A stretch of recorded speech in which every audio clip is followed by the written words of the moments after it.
Hello everyone, I'm Prophet Musa, and now I just want to tell you a story that happened to me about 8 years ago.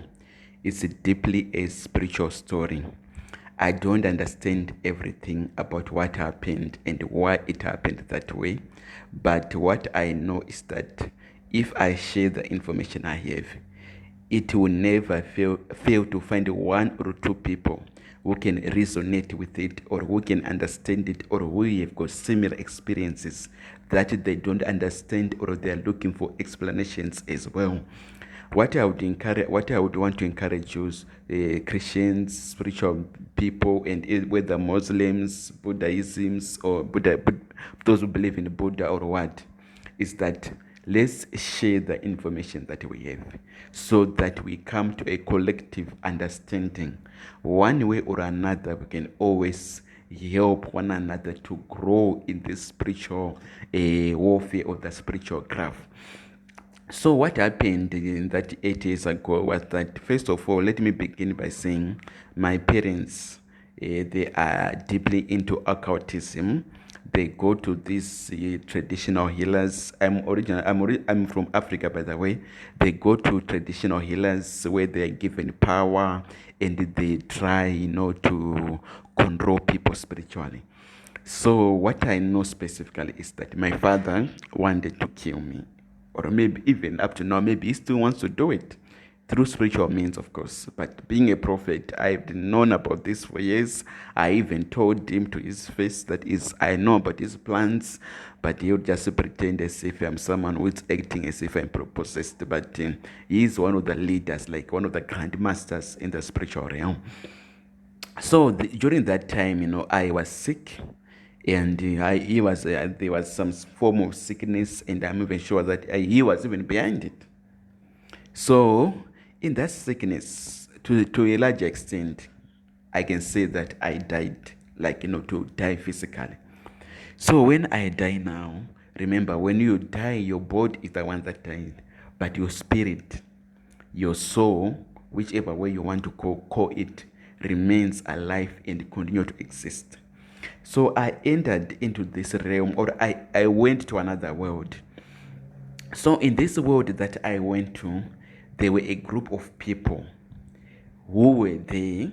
It was like a court. And guess what? At that court, it seems as if it was at the devil's mansion, or devil's court. And I was being charged by the devil. Devil was like the judge. But the people who were bringing accusations against me, they were like people whom I know in the real world.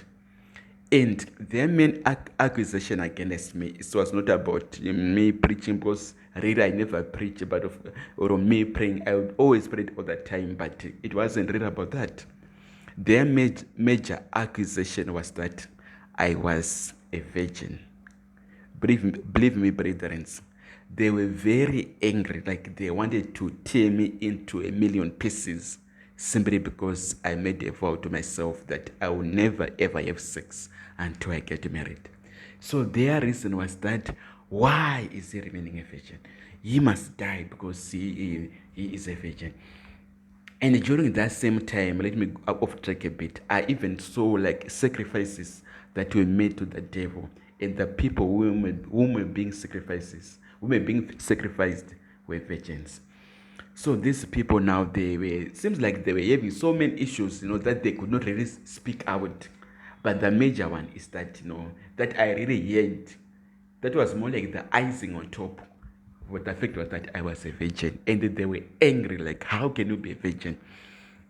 Then they went to the devil and they laid their accusations. I think they deliberately tried, not me to remember some of the accusations, because if I could remember it, maybe they were telling me about who I am really. Because those people in account, they are able to see your life, your powers that you don't even know about, your potential, the divine plan of God for your life. Maybe they make sure that I don't know about that, lest I become like, confident and powerful too early.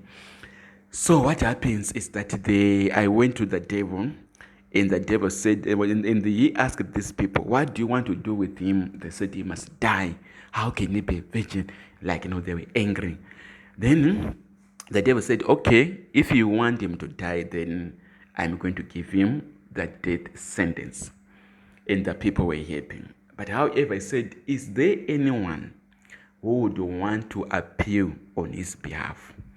Then when he said that, by the way, I said I'm a virgin. Even up to now, I'm a virgin. I don't believe in sex before marriage. So after that, now I saw my ex-girlfriend. I had a childhood girlfriend, the whom I was in love with when I was in the ninth grade. And we were in love for some time, but because of distance, when we were in different, when later we went to live in different areas and so forth, we never really communicated. But I knew that she cared for me. But by then, I was really grown up because it happened in 2011. I was really grown up now. Then I saw her now.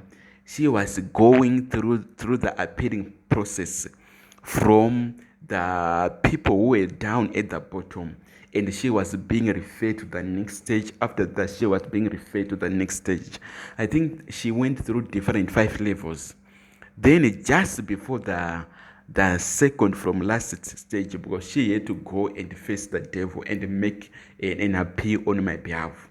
Then I saw her going through the pastor of her church. She goes to one of these big churches. Let me just say the name, Christ Embassy.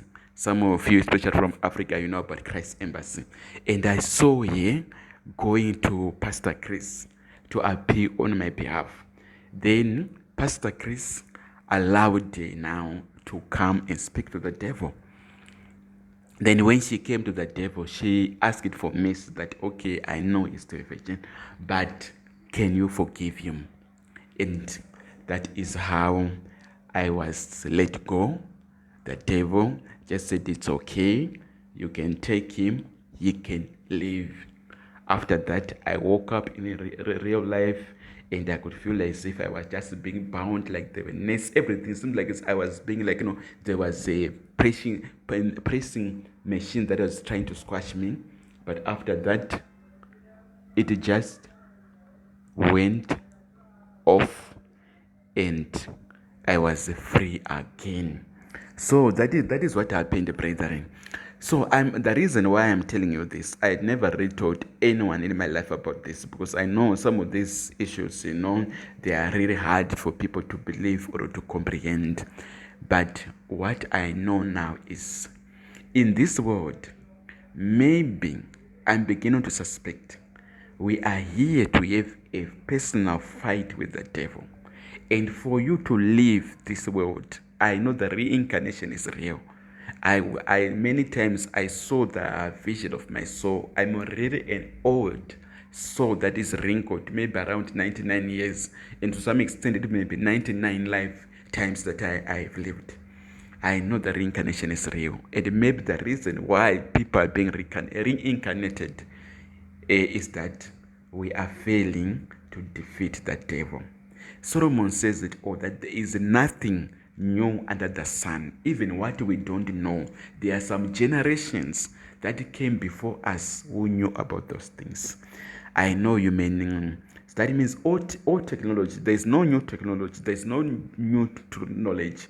We've all been here on earth. I do believe that we even know about Mars than what we currently know in our soul. So the reason why I'm saying this is, I've come to understand now that everyone on this earth, you are here to have a personal fight with the devil that you will have to win. Unless if you win that fight, you will never go anywhere. You will remain you'll be a slave. So guys, we need to be serious. We need to stop sinning, especially sexual intercourse. It is the last thing that you can do, because those people now, they will bind you, they will pull you into their pool. Because what happens is, the rules of sexual intercourse states that when you have sex with someone, you become one with them. Then imagine you sleep with a girl or a guy who had 10 or let's just say 5 different partners before. We had slept with 5 different people before. And those 5 people also had sex with other partners. So that means now the total number of people who are in your sexual net. Maybe there is many as 1,000. And for you now to grow, every spiritual decision is controlled by the will of those 1,000 people whom you are interlocked with through your sexual partner. So no wonder why Paul says it is good not to marry. And if you marry, I would want to say marry virgin. Otherwise, never marry. Because you are destroying your life. And remember, I said, I'm just assuming now. I thought about it today that we are here to have a personal fight with the devil. And we have to win it at a personal level. So please grow in spirituality. Thank you. Have a good